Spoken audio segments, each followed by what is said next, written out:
bisa tenang juga, mah. Tapi sih sebenarnya kalau memang melihat kondisi kamu seperti ini, polisi atau siapapun juga nggak akan bisa menyangka kalau kamu melakukan kejahatan terhadap suami kamu sendiri. Oke banget sih Bianca ide kamu. Tahu nggak sih, di luar ekspektasi mama, tahu nggak sih? Nyeremin tapi yang menyelamatkan kamu juga sih. Iya dong, mah. Aku ini kan masih banyak idenya.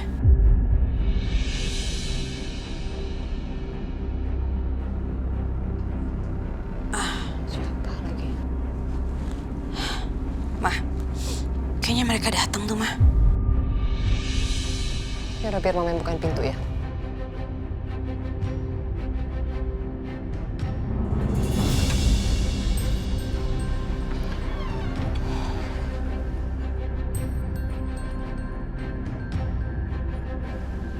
Ada apa, Dimas?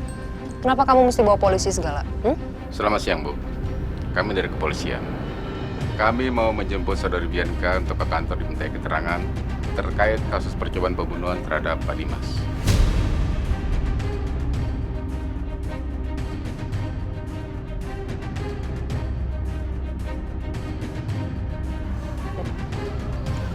Dimas. Belum cukup ya? Kamu menyakiti anak saya, Bianca. Bianca itu istri pertama kamu loh. Kamu sudah cukup menyakiti dengan kamu menikah lagi dan sekarang kamu berpacaran dengan perempuan yang gak jelas ini. Belum cukup kamu nyakitin Bianca? Ma, Apa? jangan sembarangan bicara ya. Udah jelas-jelas Bianca salah. Jadi mama jangan lindungi dia.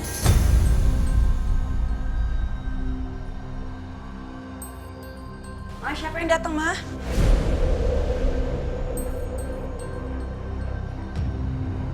Gak apa-apa sayang. Bapak bisa lihat sendiri. Anak saya tangannya patah. Jadi tidak mungkin dia melakukan percobaan pembunuhan seperti yang Bapak tuduhkan.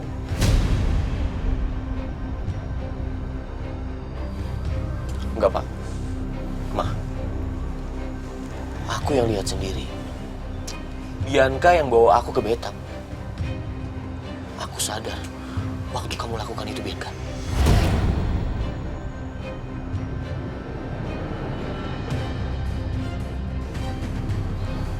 Dimas, kamu itu sakit atau halusinasi sih?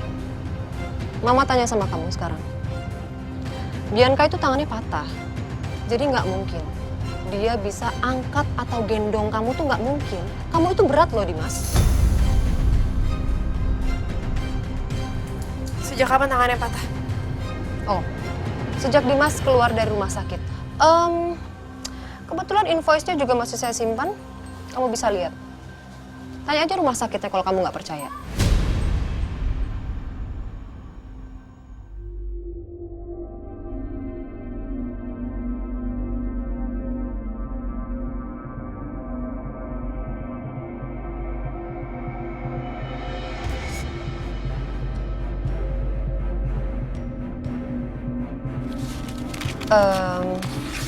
Bapak polisi yang terhormat, saya rasa tuduhan Bapak terhadap anak saya tidak beralasan ya. Dan perlu Bapak ketahui, Dimas ini kemarin baru aja koma. Mungkin dia berhalusinasi, makanya jadi memfitnah. Aku nggak fitnah, Ma.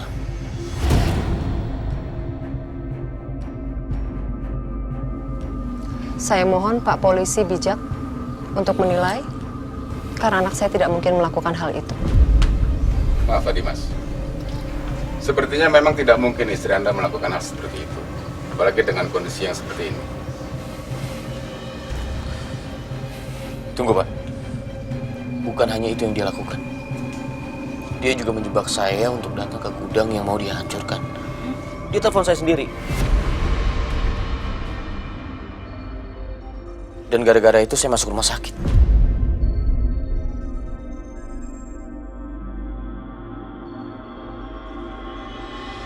Telepon? Mas, handphone aku tuh udah hilang berhari-hari yang lalu. Jadi aku nggak mungkin telepon kamu. Kamu itu ya, Bianca, selalu aja berbohong. Udah jelas-jelas kamu yang telepon pakai nomor kamu juga. Sumpah, Mas. Pak, handphone saya tuh hilang udah berhari-hari yang lalu dan saya nggak tahu handphone saya ada di mana. Kalaupun memang ada yang harus dicurigai, saya rasa bukan saya orangnya. Karena saya nggak akan mungkin menyakiti suami saya sendiri.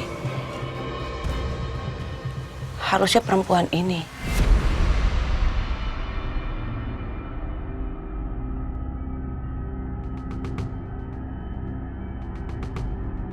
Bianca, cukup. Jangan sembarangan bicara kamu. Mas, aku nggak ngomong sembarangan. Justru kamu yang nggak tahu siapa dia sebenarnya. Kamu tahu, bapak-bapak, perempuan ini masuk ke dalam rumah tangga aku dan dia mempunyai motif yang buruk sama suami aku. Jadi dia itu berniat untuk menyakiti Mas Dimas karena dendam di masa lalu. Kakaknya meninggal. Karena Mas Dimas tidak membalas cintanya.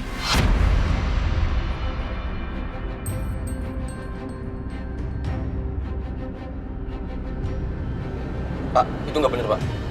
Itu benar, Pak. Enggak, kalau gini, kalau misalnya ini soal Trisa,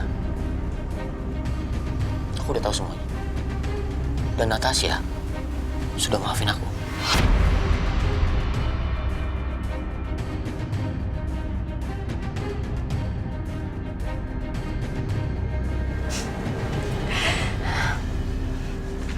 Bapak-bapak, mungkin suami saya sudah dibodohi oleh cinta. Dan matanya sudah dibutakan oleh cintanya terhadap perempuan ini. Perempuan yang sudah menipu dia. Kalau memang bapak-bapak juga tidak percaya sama saya, silahkan periksa rumah saya. Tapi saya mohon, periksa juga rumah Mas Dimas.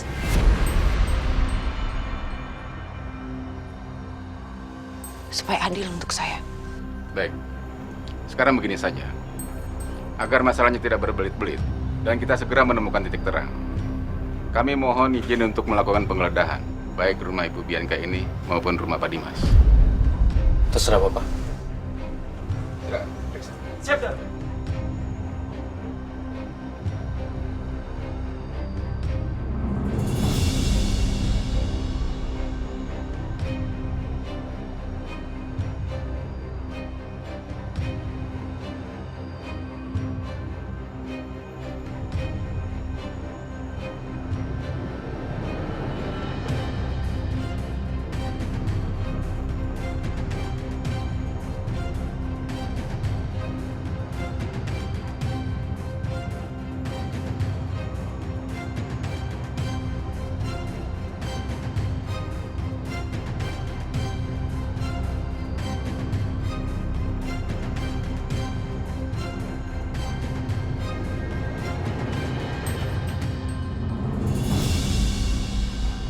Lapor, Dan.